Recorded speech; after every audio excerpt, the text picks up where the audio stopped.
नमस्कार दोस्तों, मैं अंकित जांगड़ आपका एक बार फिर से स्वागत करता हूं मेरे चैनल। और आज के इस वीडियो सीरीज में हम बात करने वाले हैं no code technology for web development. देखिए क्या होता है कि हम एक वेब डिज़ाइनर बनना चाहते हैं, वेब डेवलपर बनना चाहते हैं, बट हमें एक प्रॉपर कोर्स करना पड़ता है जिसमें कि हमें सीखना पड़ता है कि कोडिंग कैसे होती है, अलग अलग टेक्नोलॉजीज़ हमें सीखनी होती हैं, अलग अलग कोडिंग हमें लिखनी होती है, उन्हें याद करना रहता है। सो इन सब में बहुत टाइम लगता है। तो आज मैं आप सभी लोगों के लिए लेकर आया हूँ एक नो कोड टेक्नोलॉजी जिसके थ्रू हम बिना कोडिंग की सहायता से हम एक कंप्लीट वेबसाइट डिज़ाइन कर पाएंगे, वेबसाइट डेवलप कर पाएंगे। नॉट ओनली बेसिक वेबसाइट, अगर मैं बात करूँ कि एक नॉर्मल बिजनेस इन्फॉर्मेटिव साइट, अगर मान लीजिए आपका बिजनेस है या फिर आपके क्लाइंट का किसी का बिजनेस है और वो जस्ट एक इन्फॉर्मेटिव वेबसाइट बनवाना चाहते हैं जहाँ home about us, contact us and कुछ कॉन्टैक्ट फॉर्म्स वगैरह लगाना चाहते हैं, तो उस टाइप की वेबसाइट्स भी हम इसमें बना सकते हैं। और इनके अलावा आप अगर एक ई कॉमर्स टाइप की वेबसाइट बनाना चाहते हैं, जैसे कि आप अमेजन फ्लिपकार्ट की बात करें तो वो एक multi vendor e commerce website है। और अगर नॉर्मल एक बिज़नेस, सपोज़ किसी आपका एक क्लोथिंग स्टोर है और आप अपने क्लोथिंग स्टोर को ऑनलाइन लेकर जाना चाहते हैं विद कि एक वेबसाइट के साथ में, तो यस डेफिनेटली आप इस टेक्नोलॉजी के थ्रू वो चीज़ भी कर पाएंगे। दैट मीन्स कि आप अपनी एक वेबसाइट बना पाएंगे, न केवल वेबसाइट बना पाएंगे बल्कि अपने प्रोडक्ट्स भी अपलोड कर पाएंगे, ऑनलाइन ऑर्डर्स भी रिसीव कर पाएंगे। तो ये सभी चीज़ें आप बिना किसी कोड के सहायता के कर पाएंगे। तो आगे के जितने भी सेशंस होंगे उन सभी सेशंस में हम वन बाय वन करके सारी कंप्लीट पूरी जितनी भी टिप्स एंड ट्रिक्स होंगी, या फिर अगर मान लीजिए मैं बात करूं कि हम ये पूरी टेक्नोलॉजी को समझेंगे, किस तरीके से ये टेक्नोलॉजी वर्क करती है और किस तरीके से हम इस टेक्नोलॉजी पे वर्क करने वाले हैं। एंड कंप्लीट एक वेबसाइट बनाएंगे जिसमें कि एक माइनर वेबसाइट बनेगी जो कि एक नॉर्मल बिजनेस के लिए होगी, और एक मेजर वेबसाइट बनाएंगे जो कि कंप्लीट ई कॉमर्स वेबसाइट होगी। ठीक है, ये तो हुई बात इस टेक्नोलॉजी के बारे में। इस टेक्नोलॉजी का नाम मैं बता देता हूँ, वर्डप्रेस, जो कि बहुत ही ज़्यादा इस टाइम पर फेमस है। और वर्डप्रेस एक कंटेंट मैनेजमेंट सिस्टम है। इसे अगर मैं शॉर्ट फॉर्म में देखूँ तो it's called CMS। CMS is content management system. तो जैसे आप MS Word, MS PowerPoint, MS Excel use करते हैं, वहाँ पर आप क्या करते हैं, ड्रैग एंड ड्रॉप करते हैं मैक्सिमम चीज़ों का और एक बहुत ही अच्छा सा लेआउट रिप्रेजेंट करते हैं। लाइक अगर आपने पावर पॉइंट यूज़ किया है तो पावर पॉइंट में आप क्या करते हैं, ड्रैग एंड ड्रॉप किया और आपको इमेज इधर से उधर करनी है, कंटेंट को इस तरफ से उस तरफ रखना है और एक बहुत ही अच्छी सी एक प्रेजेंटेशन रेडी करते हैं।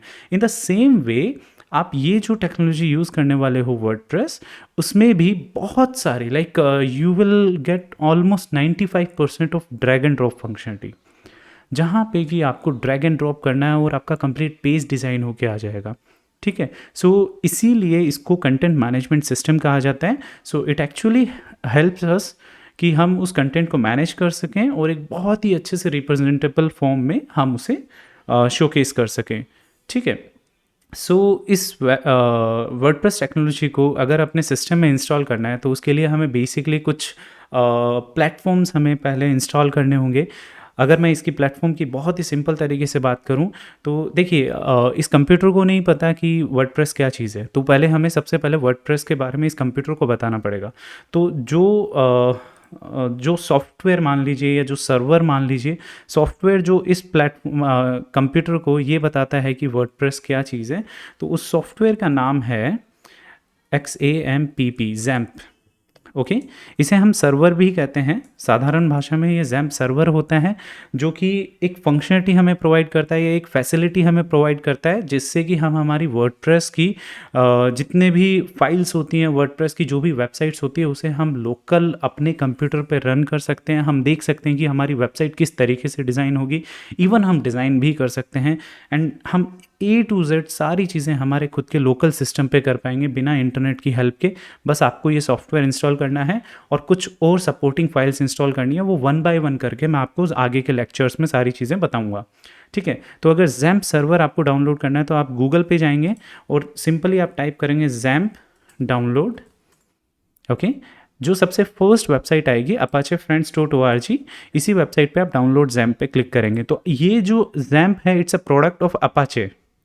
ओके, अपाचे एक कंपनी है जो कि ऐसे और भी अलग अलग सॉफ्टवेयर्स बनाती है। इसके अंदर देखिए, यहाँ पे आपके पास में 3 वर्जन है। अगर आपके पास में सपोज़ कीजिए विंडोज़ सिस्टम है तो आप विंडोज़ के लिए करेंगे, आपके पास लिनक्स है तो लिनक्स के लिए करेंगे, एंड अगर आपका मैकबुक है, ठीक है। सो आप उसके अकॉर्डिंग आप अपना सॉफ्टवेयर को डाउनलोड करेंगे। ठीक है। So it's a cross platform, या फिर आप बोल सकते हैं कि it's an open source software. ठीक है। सो इसमें देखिए लेटेस्ट वर्जन है जो कि 8.1.12 है। सो हम इसे सिंपली डाउनलोड 64 बिट पे क्लिक करेंगे। मैंने ऑलरेडी इसे डाउनलोड कर रखा है तो मैं डायरेक्टली इसे ओपन कर लेता हूँ। ये हमारा डाउनलोडेड सॉफ्टवेयर इस तरीके से आपको दिखाई देगा। आप डबल क्लिक करेंगे। डबल क्लिक करने के बाद में आप इसे यस करेंगे। जैसे ही आप यस करेंगे उसके बाद में आपको ये नोटिफिकेशन दिखाई देगा। इस पर आपको सिंपली ओके पे क्लिक करना है एंड उसके बाद में आपको सिंपली नेक्स्ट पे क्लिक करना है। ये आपको बता रहा है कि ये जैम्प क्या क्या इंस्टॉल कर रहा है। ये माई एसक्यूएल इंस्टॉल कर रहा है, फाइलज़िला एफटीपी सर्वर इंस्टॉल कर रहा है, मर्क्यूरी मेल सर्वर इंस्टॉल कर रहा है, टॉमकैट इंस्टॉल कर रहा है एंड इसके अलावा ये पर्ल लैंग्वेज, पीएचपी लैंग्वेज, इन सभी को सपोर्ट कर रहा है। ठीक है। सो इस तरीके से आप सारी चीज़ें देख सकते हैं। अगर आपको कस्टमाइजेशन करना है आप इसे अनटिक भी कर सकते हैं। जैसे ये पीएचपी है तो ये मैंडेटरी है। मैंडेटरी मीन्स कि आप इसे अनटिक नहीं कर सकते हैं। तो इसी तरीके से फिर आप नेक्स्ट पे क्लिक करेंगे। नेक्स्ट पे क्लिक करने के बाद में ये आपसे फोल्डर लोकेशन पूछ रहा है। फोल्डर लोकेशन ये आपके आगे के लेक्चर्स में मैं आपको बताऊंगी फोल्डर लोकेशन इससे क्या फ़र्क पड़ रहा है कि सी ड्राइव के अंदर जैम्प फोल्डर एक क्रिएट होगा, बट इसका यूज़ क्या होने वाला है वो मैं आगे के लेक्चर्स में बताऊंगा। ठीक है। तो आपको बाय डिफ़ॉल्ट इसे सेम रखना है और नेक्स्ट पे क्लिक कर देना है। लैंग्वेज बाय डिफ़ॉल्ट जो भी आपकी लैंग्वेज है वो चूज़ कर सकते हैं। इंग्लिश में रखिएगा, बहुत ही आसानी रहेगी आपको समझने में। एंड देन नेक्स्ट पे क्लिक कीजिएगा, देन नेक्स्ट। ये कुछ टाइम लेगा एंड इंस्टॉल हो जाएगा। ठीक है। तो जैसे ही हमारा ये सॉफ्टवेयर इंस्टॉल होगा आपके पास में ये सिंपल सी स्क्रीन आएगी। आपको फिनिश पे क्लिक करना है। अगर आप कंट्रोल पैनल को स्टार्ट करना चाहते हैं, कंट्रोल पैनल कुछ नहीं है, ये सॉफ्टवेयर ही है। तो अगर आप इस जैम्प सॉफ्टवेयर को स्टार्ट करना चाहते हैं इंस्टेंटली तो आप डायरेक्टली फिनिश पे क्लिक करेंगे एंड कुछ समय में ये स्टार्ट हो जाएगा आपके सामने। ठीक है। सो इस प्रकार से आप ये कंप्लीट जैम्प इंस्टॉल करेंगे। इसका जो डाउनलोड लिंक रहेगा वो मैं वीडियो के डिस्क्रिप्शन में आपको दे दूंगा। और देखिए जैम्प सर्वर आपको कुछ इस तरीके का एक छोटा सा पॉपअप दिखाई देगा। इसमें बहुत सारे इंटरनल फीचर्स हैं बट आपको सामने ज़्यादा कुछ नहीं दिखाई देगा। आपके सामने देखिए ये मॉड्यूल्स लिखे हुए आ रहे हैं, Apache, MySQL, FileZilla, Mercury, Tomcat. So आपको इसमें से अपाचे एंड माई एसक्यूएल को हमेशा स्टार्ट करना है। सिंपली आप स्टार्ट के बटन पर क्लिक करेंगे और आपका जैम्प जो है वो स्टार्ट हो जाएगा। ठीक है। अगर बाई एनी चांस अगर मान लीजिए माई एसक्यूएल या किसी में भी अगर कोई भी इश्यूज़ आते हैं, किसी भी रीज़न से अनएक्सपेक्टेडली वो शट डाउन हो जाते हैं, तो आप डायरेक्टली मुझे कनेक्ट कर सकते हैं मेरी वेबसाइट पे जाके ankitjangir.com, वहाँ पे एक कॉन्टैक्ट इंक्वायरी रेज कर दीजिएगा and then I will help you out with this कि किस तरीके से आप उसे रिजॉल्व कर पाएंगे। ठीक है। आज के वीडियो में इतना ही, मिलते हैं नेक्स्ट वीडियो में। Thank you.